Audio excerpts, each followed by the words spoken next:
Admiral Kor stood on the command deck of the Sovereign Might, his scaled hands clasped behind his back as he gazed at the blue-green planet through the viewport. Earth looked peaceful from orbit, almost serene. The humans had fought bravely, he had to admit, but in the end their resistance crumbled just like the Coalition's strategic models had predicted. "Send the message to High Command," Kor ordered, his deep voice echoing across the silent bridge. "Earth has fallen. The human threat is neutralized." His second-in-command, Officer Drell, bowed slightly. "At once, Admiral. The Coalition will celebrate this victory for generations." Kor nodded, satisfaction warming his cold blood. The war that had raged across 3 star systems for the past 2 Earth years was finally over.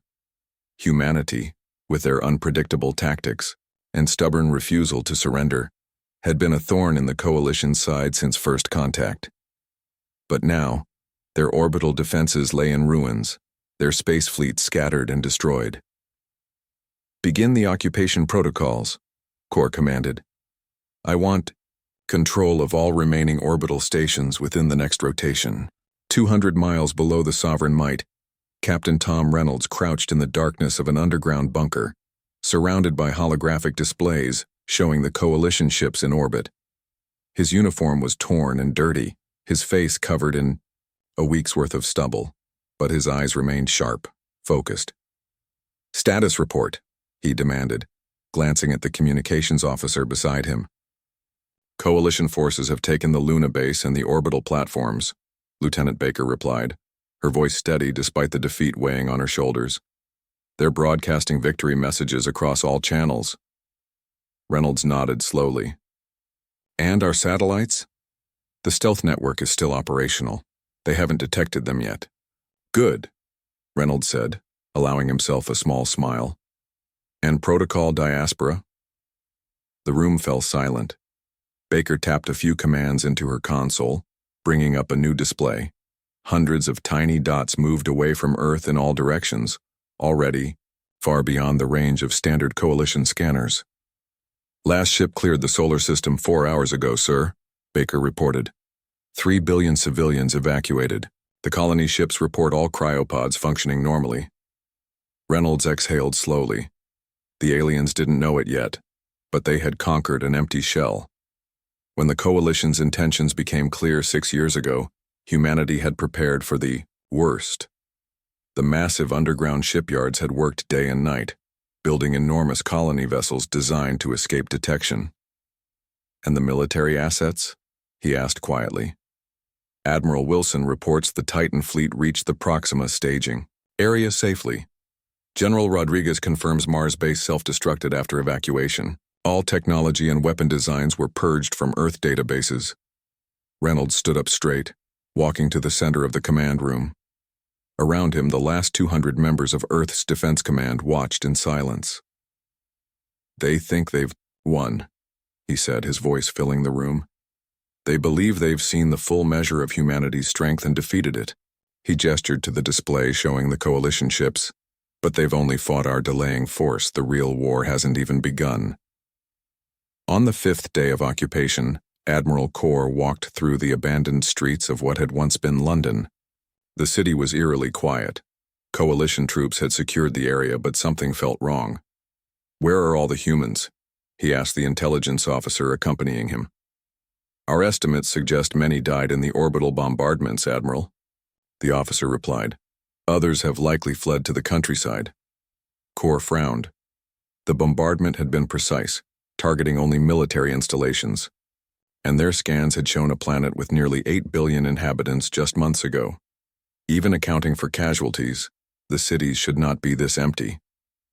"Your report stated we would face significant ground resistance," Kor noted. "Yet, we've encountered almost none. Perhaps their will to fight died with their fleet, Admiral." But Kor wasn't convinced. In every previous conflict, humans fought to the last, defending their territories with a ferocity that had impressed even the most battle-hardened Coalition commanders. "Scan for underground structures," he ordered suddenly, "and increase our orbital surveillance. I want to know where they've gone."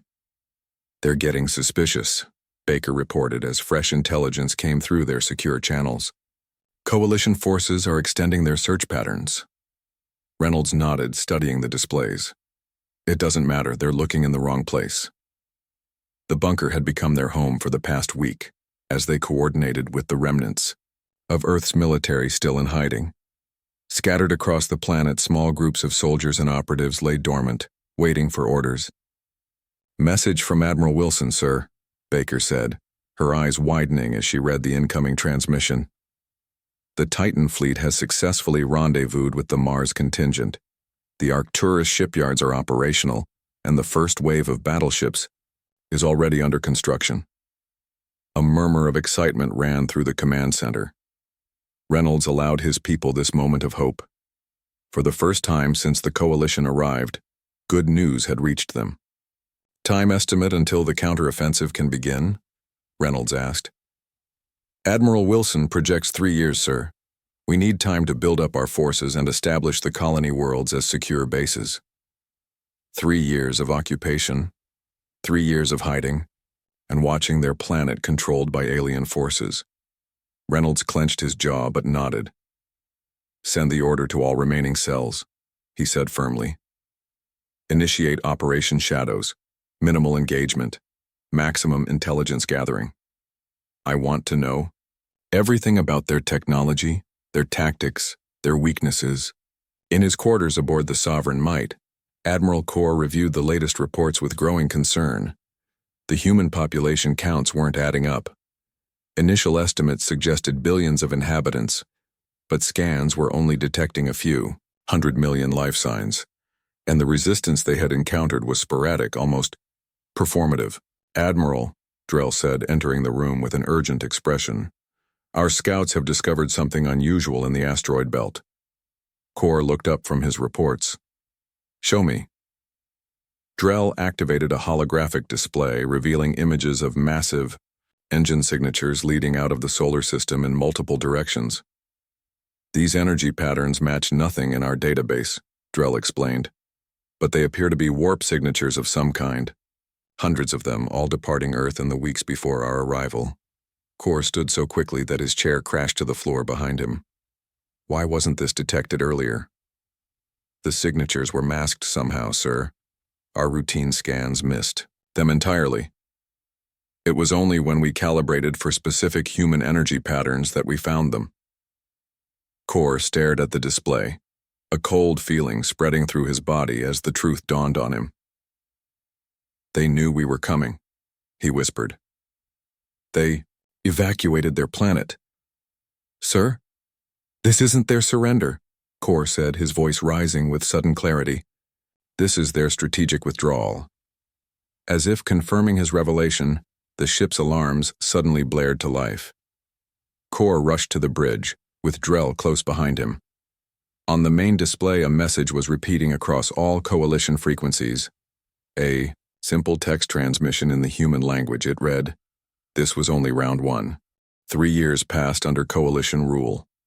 Earth became a forward operating base for their fleet, its resources steadily stripped for the expansion of the alien empire. The remaining humans lived under strict control, permitted to work only in approved sectors." On the surface, the Coalition's victory appeared complete.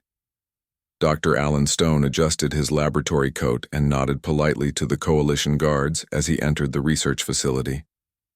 To them, he was Dr. Lon, a brilliant xenobiologist who had willingly defected to the Coalition after the invasion. His scaled supervisor, Chief Scientist Mev, trusted him implicitly. "Good morning, Dr. Lon," Mev said, her 4 eyes blinking in sequence, a sign of pleasure among her kind. "Your findings on human cellular regeneration were most impressive." "Thank you, Chief Scientist," Stone replied, bowing slightly as was custom. "I believe the applications could benefit Coalition medicine significantly." What Mev didn't know, what none of them knew, was that Dr. Alan Stone was humanity's most deeply embedded spy. His real name wasn't even Stone. That identity had been created years before the invasion. Every day for 3 years, he had gathered intelligence on Coalition biology, technology, and most importantly, their weaknesses. "I've been granted access," To the central database for our next project, Mev announced. We'll be studying ways to improve Coalition soldiers' resistance to radiation. Stone nodded, his expression neutral, while his mind raced. Central database access was exactly what he'd been working toward for months. I'm honored by your trust, he said. Halfway across the world, in the ruins of what had once been Rio de Janeiro, Maria Martinez moved through the shadows of destroyed buildings. The night vision implanted in her left eye, technology the Coalition didn't know humans possessed, showed her the patrol routes of the alien soldiers.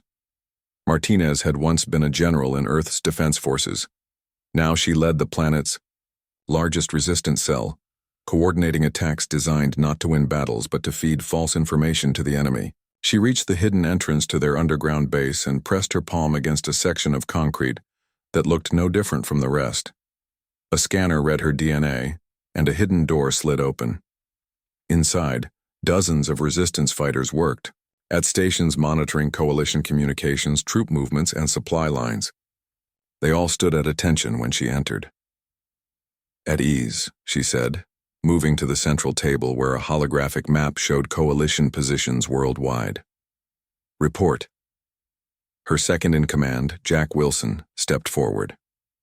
Contact established with Luna Base Resistance. They've successfully planted the false data in the Coalition mining operation. Martinez nodded. And our friend on the inside? Message received 1 hour ago, Wilson replied, lowering his voice. Dr. Stone has been granted central database access. Operation Trojan is a go. A murmur of excitement ran through the room. For 3 years they had worked toward this moment. Now the real counterattack could begin. Send the signal to Proxima, Martinez ordered. Tell Reynolds, the door is open. In the depths of space, beyond the detection range of Coalition, Sensors Captain Reynolds, now Admiral Reynolds, stood on the bridge of the Defiance, the largest warship ever built by human hands. Around his vessel, hundreds of battleships, carriers, and destroyers floated in perfect formation, their hulls gleaming in the light of an alien sun. Signal from Earth, Admiral, his communications officer reported. Dr. Stone is in position. Martinez says, the door is open. Reynolds nodded, a tight smile forming on his lips. Acknowledge the message and notify all ships. Operation Scorched Earth begins now. Throughout the massive fleet, lights began to change from standby yellow to combat red. Weapon systems powered up and soldiers moved to their battle stations. Lieutenant Baker, now his XO, approached with a tablet. Sir, the first reports from our scout ships are coming in. Coalition outposts in the Rigel sector have been hit as planned. Their defenses were completely unprepared. And their response? Confusion, sir. They're still trying to determine who attacked them. Reynolds studied the tactical display. For 3 years, humanity had built this fleet in secret, using the resources of a dozen star systems beyond Coalition territory. At the same time, Dr. Stone and others had infiltrated Coalition operations, feeding them false information about human capabilities while gathering critical intelligence. Send in the second wave, Reynolds ordered. Hit their supply lines in the Procyon system, then withdraw before reinforcements arrive. Yes, Admiral. Reynolds turned to look out at his fleet once more. The ships represented humanity's new approach to warfare. Not the direct confrontation the Coalition had expected, but something more elusive and deadly. Each vessel incorporated technology the aliens had never seen, designed specifically to counter their weapons and defenses. It's time they learned who they're really fighting, he said quietly. On the Coalition homeworld, Admiral Kor stood before the High Council, his once proud posture now stiff with tension. Explain these attacks, demanded the High Counselor, her voice cold with anger. You assured us the humans were defeated. They were defeated, Kor insisted. The forces we faced at Earth were destroyed completely. Then who is attacking our outposts? Another counselor shouted. Who destroyed our mining operation in the Rigel sector? Kor hesitated, the reports, in his hands trembling slightly. We believe it may be human forces we were unaware of. The council chamber erupted in outrage. As the shouting continued, Kor's communicator vibrated. He glanced down at the message and felt his blood run cold. "High Council," he said, his voice cutting through the noise. "I've just received word that our defense station in the Procyon system has been destroyed. The attacking ships, they're definitely human in design but far more advanced than anything we encountered. At Earth." The room fell silent. "How is this possible?" the High Counselor asked finally. Kor looked up, the truth dawning on him with terrible clarity. The Earth invasion. It wasn't the end of the war. It was only the beginning. We never fought there, main force. Just then the chamber's main screen activated automatically. A human face appeared, a man with steel gray eyes and the bearing of a commander. "I am Admiral Thomas Reynolds of the United Earth Fleet," the human said, his voice calm but filled with determination. 3 years ago you attacked our homeworld, believing you had measured the full extent of humanity's strength. Reynolds leaned closer to the camera. "You were wrong. What you fought was only our delaying force while we evacuated our people and prepared our real military. Now we're coming for you." The transmission cut off, leaving the Coalition High Council in stunned silence. In orbit above their world, sensors began to detect hundreds of warp signatures approaching. The war had returned, and this time, humanity was the invader. The Coalition defense fleet above their homeworld of Terek broke apart like glass under a hammer. Human warships moved with a precision that stunned the alien defenders. Their weapons, technology that had remained hidden during the Earth invasion, cut through Coalition shields as if they weren't there. "Second wave, advance," Admiral Reynolds ordered from the bridge of the Defiance. "Focus fire on their orbital defense platforms." Lieutenant Baker nodded, relaying the commands to the fleet. On the main view screen, Coalition vessels desperately tried to regroup, but their formations were in chaos. "They're attempting to adapt their shields to our weapons, sir," reported the tactical officer. Reynolds smiled grimly. "They won't succeed. Dr. Stone made sure of that." For 3 years, Stone had secretly modified the Coalition's shield systems, introducing a subtle flaw in their design that made them vulnerable to the specific frequencies used by human weapons. It was a masterpiece of patient sabotage. "Sir, Coalition reinforcements detected approaching from their outer colonies," Baker announced. "Right on schedule," Reynolds said. "Deploy the minefields along their approach vectors and prepare the ambush fleet." As he spoke, hundreds of stealth mines activated in the space lanes, their sensors locked onto the unique signature of Coalition, warp drives. When the reinforcement fleet arrived, they would find a deadly welcome waiting for them. On Earth, Maria Martinez stood at the entrance of the Resistance bunker, watching as her fighters prepared for battle. Today, after 3 years of hiding and gathering intelligence, they would finally strike. "All teams report ready, General," Wilson said, approaching with an assault rifle in hand. Across the globe, similar scenes were playing out as resistance cells prepared to rise up. "The Coalition garrison has been reduced by 60%, Martinez noted, checking her own weapon. "Most of their ships were pulled to defend their homeworld." "Just as we planned," Wilson replied with a tight smile. Martinez nodded. When Reynolds had informed them of his intention to strike the Coalition homeworld, they had known it would create the perfect opportunity. The aliens would have no choice but to recall ships from Earth to defend their home, leaving their occupation forces weakened. "Remember, our priority is taking the command centers intact," Martinez reminded her troops as they gathered around her. "We need their communication systems to coordinate with Admiral Reynolds." She looked at each face in turn, men and women, who had survived occupation, who had lost homes and families but never lost hope. "Today we take back our planet," she said simply, then, raising her fist, "For Earth." "For Earth," came the thunderous reply.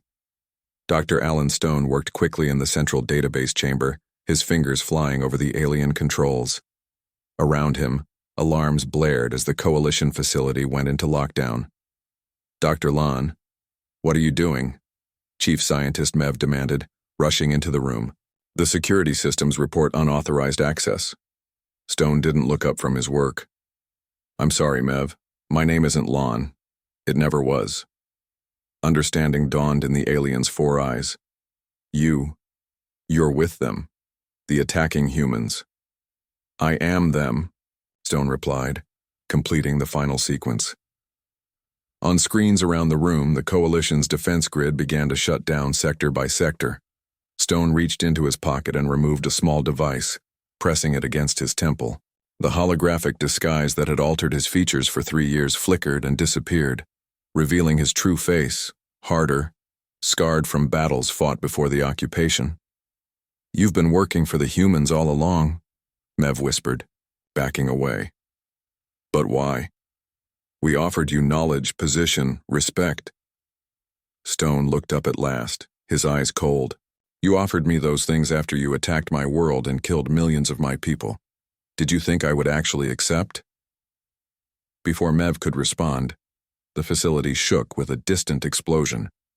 The human counterattack had reached them. The defense grid is down, Stone said, standing straight. Every Coalition military installation on Earth just lost their shields and automated weapons.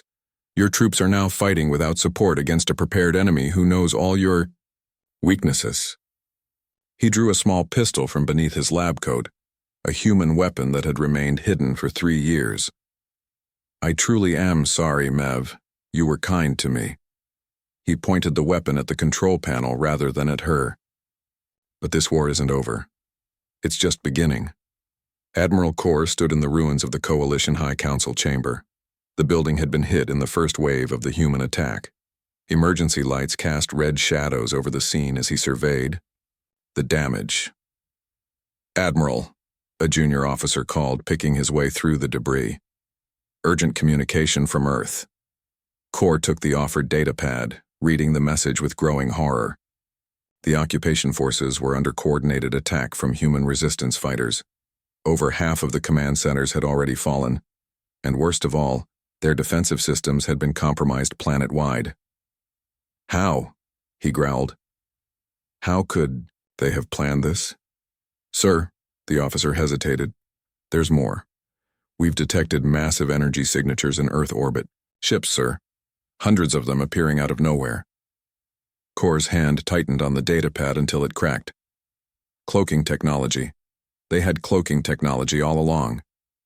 He looked up at the sky, visible through a hole blasted in the council chamber roof. Somewhere up there, human warships were systematically destroying the Coalition fleet. Send a message to all remaining ships, he ordered. Fall back to defensive position, Alpha. We need to regroup. Sir? The officer looked confused.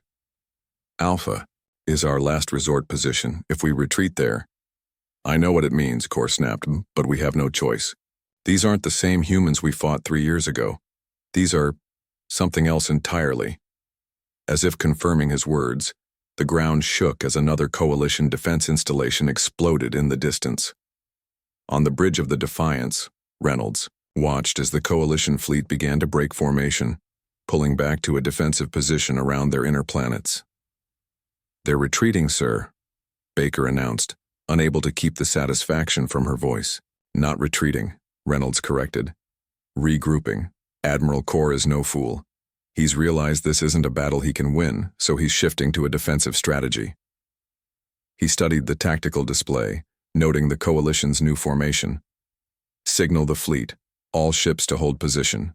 Do not pursue. Baker looked surprised. Sir, we have them on the run. Reynolds shook his head. That's what they want us to think. They're pulling back to their most heavily fortified position. If we follow, we'll be fighting on their terms. He smiled thinly. We didn't come this far to fall for such an obvious trap. He tapped a command into his console, bringing up a communication channel to Earth. General Martinez, what's your status? The screen flickered, then showed Martinez's face, smudged, with dirt and blood but smiling fiercely. Earth Command Center secured, Admiral. Coalition forces are surrendering across the globe. Dr. Stone's sabotage worked perfectly. Reynolds nodded, satisfaction warming his chest. Excellent work, General. Phase 1 complete. He glanced back at the tactical display, where the Coalition fleet huddled in defensive formation. Now, he said quietly. We show them what humanity can really do. 2 days after the attack began, the Coalition's supreme leader requested a meeting. A small, unarmed transport approached the Defiance under a flag of truce, or the Coalition equivalent, a pulsing blue light that signaled peaceful intentions. Admiral Reynolds stood in the meeting room, hands clasped behind his back.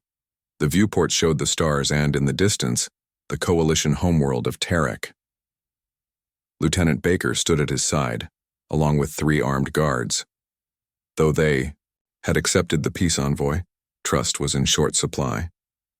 The doors slid open. 2 Coalition officials entered, escorted by human security. One wore the elaborate uniform of a high diplomat. The other, to Reynolds' surprise, was Admiral Core himself. Admiral Reynolds, the diplomat began, making the Coalition gesture of greeting. Hands open, palms forward. I am High Negotiator Vel. I speak with the voice of the Supreme Leader. Reynolds nodded, but did not return the gesture. State your business.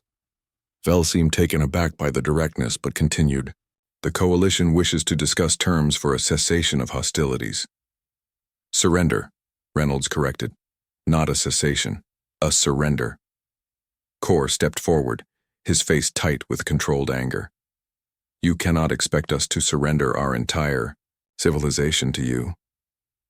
Reynolds smiled without humor. Just as you expected us to surrender Earth? To watch as you stripped our homeworld of resources and treated our people like slaves? That was different, Core insisted. Earth was just one planet.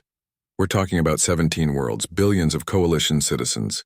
Then perhaps you should have considered that before attacking us, Baker said coldly. Reynolds held up a hand to silence her, then turned to Vel. We will accept nothing less than unconditional surrender of all military forces. Your fleet will stand down. Your weapons will be deactivated. Only then will we discuss the future of Coalition worlds. Impossible, Vel exclaimed. The High Council would never. The High Council no longer exists, Reynolds interrupted. Your government buildings were the first targets we hit. Your leaders are either dead or in hiding. He stepped closer to the aliens, his voice lowering. You have 6 hours to decide. After that, we launch the next phase of our attack. What? Next phase? Core demanded, his scales darkening with stress. You've already destroyed half our fleet and taken our homeworld's orbital defenses. Reynolds smiled grimly. That was just the beginning. On Earth, Dr. Stone walked through the ruins of what had once been the Coalition's primary research facility. Now human scientists worked among the wreckage, studying captured alien technology. Stone approached a secured vault at the center of the complex, where Martinez waited with a team of soldiers. Are you sure about this? Martinez asked as he approached. If you're right about what's in there. I'm sure, Stone replied grimly. I helped them develop it, though they never knew my real purpose. He placed his hand on the scanner, still, keyed to his Coalition identity, and the massive door began to slide open. Inside, suspended in a containment field, was a glowing sphere of swirling energy. Project Omega, Stone said quietly. The Coalition's final solution for dealing with humanity. Martinez stepped closer, her face illuminated by the eerie light. What is it? A genetically targeted bioweapon, Stone explained, designed to affect only humans. One release would have been enough to wipe out every person remaining on Earth, while leaving the planet habitable for Coalition colonization. Martinez's face hardened. They were planning genocide. Yes, and not just for Earth. The weapon was designed to be modified for use against any species that resisted Coalition rule. Stone looked at her gravely. This is what we were fighting against. What we're still fighting against. Martinez nodded slowly, then turned to her communications officer. Send word to Admiral Reynolds immediately. He needs to see this. Reynolds stared at the screen, his face pale as he viewed the images transmitted from Earth. The bioweapon was even worse than he had feared. Intelligence had suggested the Coalition was developing something, but this... They would have used this on us, Baker whispered beside him. On all of us. Reynolds nodded grimly. And they would have used it on others too. This changes everything. He straightened his uniform and turned to his communications officer. Open a channel to all human ships and bases. Priority 1. The officer worked quickly. Channel open, sir. Reynolds took a deep breath.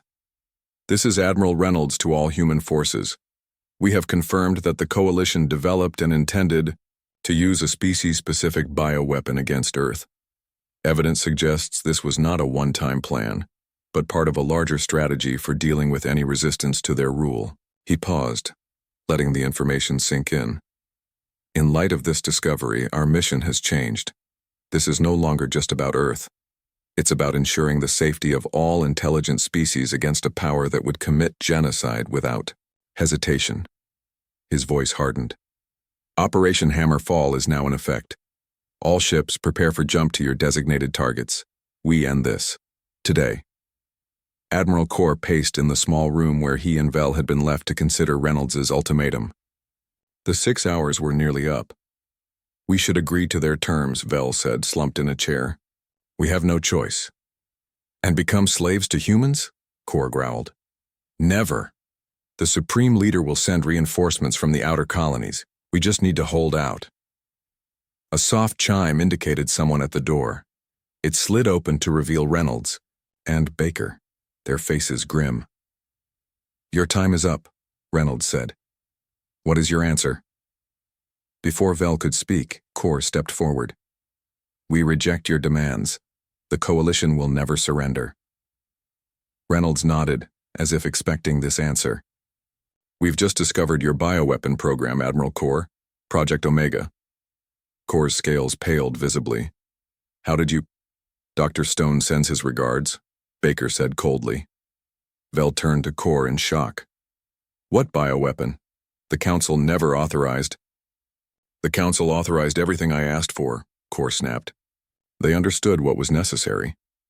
Reynolds' eyes narrowed. Necessary? You call genocide necessary? It would have been clean, Kor insisted. Quick, painless. Better than this war. The room fell silent. Reynolds studied Kor for a long moment, then turned away in disgust. Lieutenant Baker, escort them back to their ship. They have refused our terms. As they left, Reynolds activated the ship-wide communication system. All hands, battle stations, commence Operation Hammerfall. Throughout the human fleet, ships began to move. Not just the vessels around Terek, but hundreds more that had remained hidden, waiting for this moment. They appeared seemingly from nowhere as their advanced cloaking systems deactivated, surrounding not just the Coalition homeworld, but every major Coalition colony and outpost across the sector. In the vastness of space, humanity's full military might was finally revealed, a force far greater than the Coalition had ever imagined possible. And at its center, the Defiance turned toward the Coalition defense fleet, weapons powering up for what would be the decisive battle of the war. The final battle lasted less than a day. Coalition forces fought with desperate courage, but they were outmatched in every way. Human ships moved with precision that seemed impossible, their weapons cutting through the alien defenses as if they were made of paper. On the bridge of the Defiance, Admiral Reynolds watched the tactical display as the Coalition's main fleet broke apart under the concentrated fire of his forces. Their flagship is hailing us, sir, Lieutenant Baker reported. Admiral Kor is requesting to speak with you. Reynolds nodded. On screen. The view screen flickered to life, showing Kor's face. The Coalition Admiral looked defeated, his scales dull with exhaustion and stress. Enough, Kor said simply. You've made your point, Admiral Reynolds. I am prepared to offer our surrender. Reynolds studied him for a moment before responding. Unconditional? Yes, Kor replied, his voice hollow. Unconditional. The Supreme Leader has authorized me to act on behalf of all Coalition forces. Order all your ships to power down weapons and shields, Reynolds instructed. Transmit the surrender command on all Coalition frequencies so our forces throughout your territory can verify compliance. Kor nodded. It will be done immediately. As the transmission ended, Baker turned to Reynolds. We did it, sir, we won. Reynolds didn't smile. The fighting is over, Lieutenant. Now comes the hard part, securing a lasting peace. 1 month later, Reynolds stood in what had once been the Coalition High Council chamber. Now rebuilt, it served as the meeting place for the newly formed Galactic Council. Around the large circular table sat representatives from the Coalition, worlds, along with delegates from Earth and the human colony planets. "The treaty before you outlines the terms of peace," Reynolds said, addressing the assembled delegates. "The Coalition military will be disbanded. All weapons of mass destruction will be destroyed, and the bioweapon research facility will be converted into a medical research center, overseen by joint human coalition teams." Murmurs filled the room. A coalition representative stood. "And what of our worlds? Will they become human colonies?" "No," Reynolds replied firmly. "Each coalition world will retain its sovereignty. There will be no occupation, no forced labor, no resource stripping. We are not conquerors. We never were." The coalition delegates looked surprised. After their attack on Earth, they had expected harsh treatment in return. Instead, the humans were offering something unprecedented. "What we propose," Reynolds continued, "is a new order, a united council of worlds where disputes are settled peacefully and species work together for mutual benefit rather than domination." Another delegate spoke up. "Why should we trust you? How do we know this isn't a trick to lower our guard?" "A fair question," Reynolds acknowledged. He gestured to Dr. Stone, who stood nearby. "Dr. Stone, if you would explain." Stone stepped forward. "For 3 years, I lived among you. I learned your culture, your science, your way of thinking. And what I discovered was that despite our differences, despite the actions of your military leaders, most coalition citizens are not so different from humans. You value family, knowledge, progress, the same things we do." He paused, looking around the room. The war was started by leaders hungry for power and resources. It can end with people hungry for peace and cooperation. Maria Martinez walked through the rebuilt streets of Rio de Janeiro, now bustling with activity.